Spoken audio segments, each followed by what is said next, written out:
안녕하세요. 폴라리스 아카데미 원장 황찬욱입니다. 자, 오늘은 2020년 3월 교육청 4번 문제를 보겠습니다. 현대 원자 모형에 따른 바닥 상태 전자 배치 규칙을 묻는 그런 문제네요. 원자 내에 있는 모든 전자가 가지고 있는 에너지의 총합이 가장 낮은 상태, 이 상태가 그 원자가 가장 안정한 상태라고 얘기를 할 수 있는데요. 이러한 상태를 바닥 상태라고 얘기를 합니다. 만약에 전자들이 가지고 있는 에너지가 바닥 상태보다 어떤 이유로 인해서 더 높은 상태에 있다. 그러면 그거는 들뜬 상태라고 얘기를 하죠. 보어 모형과는 다르게 오비탈 모형에서는 바닥 상태 전자 배치를 하기 위해서 지켜야 되는 규칙이 조금 더 많습니다. 세 가지가 있는데요. 첫 번째가 싸움 원리, 두 번째가 파울리 베타 원리, 그리고 세 번째가 훈트 규칙이라고 하는 겁니다. 싸움 원리는 보어 모형에서와 마찬가지로 에너지가 가장 낮은 오비탈부터 전자를 차례대로 채워 나가면 된다라는 겁니다. 오비탈의 에너지 준위 순서는 워낙에 전자 껍질 번호, 그러니까 죄양자 수가 작을수록 에너지가 낮고, 그 다음에 같은 죄양자 수를 가지고 있을 때에는 s오비탈, p오비탈, 그 다음에 d오비탈, f오비탈 순으로 점점 에너지가 높아지게 되죠. 그래서 그 두 가지를 묶어가지고 생각을 하면 1s 오비탈이 에너지가 가장 낮을 거고요. 그 다음에 2s, 2p 뭐 이런 식으로 쉽게 생각을 할 수 있는데, 문제는 그 3D와 4S 사이에서 발생을 합니다. 그러니까 3D 오비탈이 4S 오비탈보다 에너지가 낮은 게 아니고, 오히려 4S 오비탈이 3D 오비탈보다 에너지가 더 낮더라라는 거죠.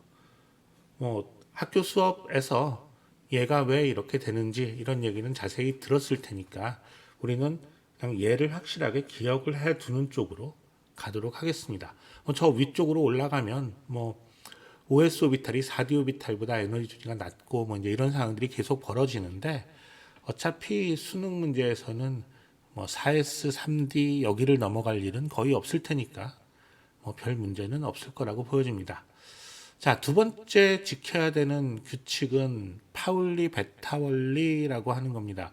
파울리 베타 원리는 하나의 오비탈 내에는 전자가 최대 2개까지만 들어갈 수 있고, 그리고 하나의 오비탈에 들어있는 2개의 전자는 반드시 스핀이 반대이어야 한다라고 하는 겁니다.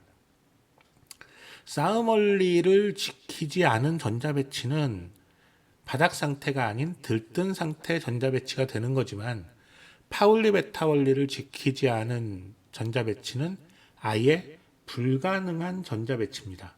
그러니까 파울리 베타 원리를 지키지 않은 전자 배치, 예를 들어서 어떤 하나의 오비탈에 전자를 이렇게 3개를 넣었다, 또는 어떤 오비탈 하나에다가 전자를 같은 스피드로 넣었다, 이렇게 들어가면 얘네들이 들뜬 상태가 되는 게 아니라 아예 이런 전자 배치는 존재할 수가 없다라는 얘기입니다.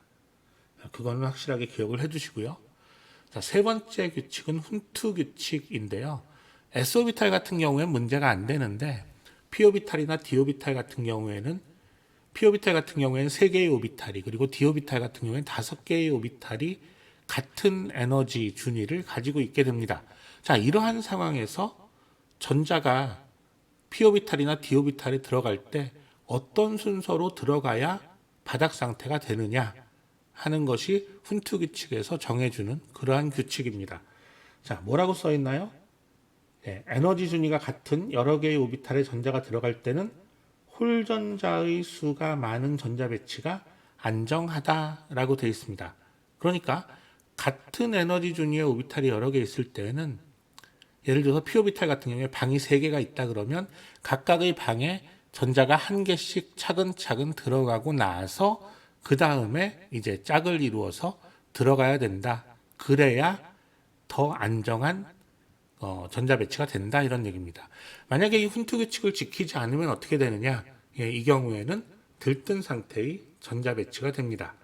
자, 밑에 있는 그림을 보고 훈트 규칙을 지킨 경우 그리고 지키지 않은 경우를 한번 확인을 해 보겠습니다. 자, 지금 6번 탄소의 전자 배치를 여기에 이렇게 그려놨는데요. 예, p 오비탈에 그냥 일단 두 개가 먼저 들어가 버렸네요. 나머지 비어있는 방들이 여전히 있는데, 예, 이거는 훈트 규칙을 지키지 않은 상태입니다. 그 밑에 있는 것도 마찬가지죠. 여기 아직 빈 방이 있는데 두 개가 들어가 있는 그러한 상태입니다. 자, 이렇게 전자 배치를 한 경우에는 전부 다 들뜬 상태가 된다라는 겁니다. 그 옆에 있는 두 가지 그림은 이제 정상적으로 그 전자 배치를 해 놓은 그러한 상황들을 보여주고 있습니다. 여기에 자, 이렇게 그려 놓으면은 상당히 곤란하죠.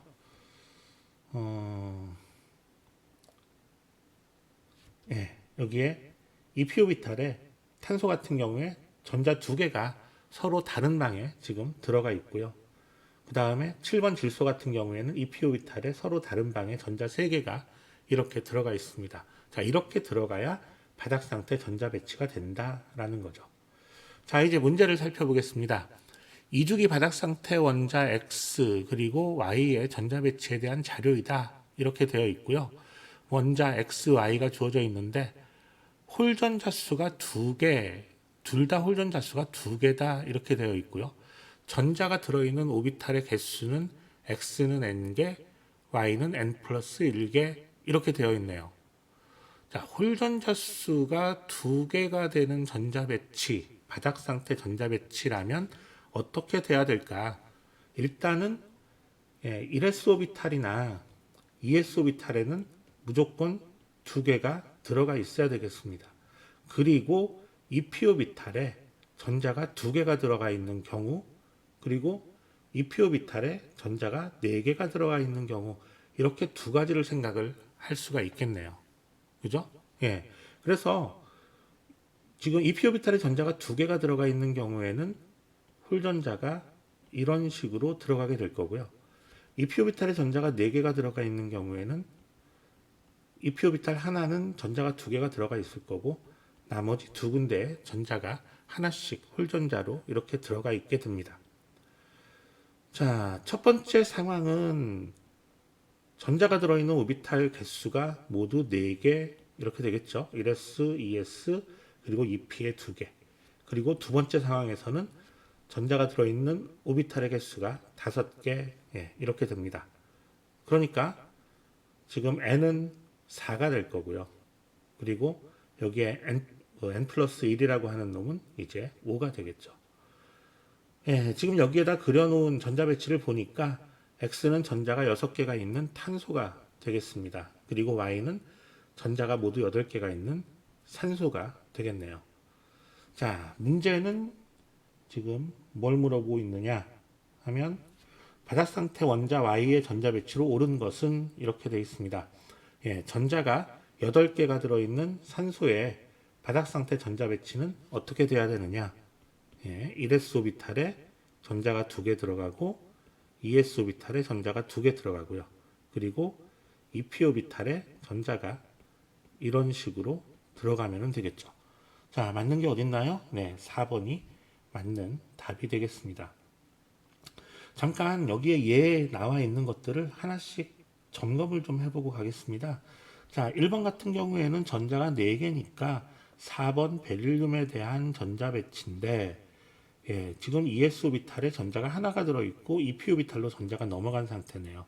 이거는 들뜬 상태 전자 배치가 되겠습니다. 자, 2번은 전자가 6개가 있어요. 그러니까 6번 탄소의 전자 배치고요. 얘는 전자 배치 규칙을 다 제대로 지켰으니까 바닥 상태 전자 배치가 되겠습니다. 지금 이 문제에서는 X 원자에 대해서 바닥 상태 전자 배치를 찾아라. 그랬으면 2번이 답이 되겠네요. 자, 3번은 전자가 모두 6개가 있으니까 똑같이 6번 탄소의 전자 배치인데 ES 오비탈의 전자가 하나밖에 없고 그리고 그 전자, 여기에 들어가야 될 전자가 지금 EP 오비탈로 올라가 있는 상태입니다. 그러니까 이 녀석은 들뜬 상태 전자 배치가 되겠죠.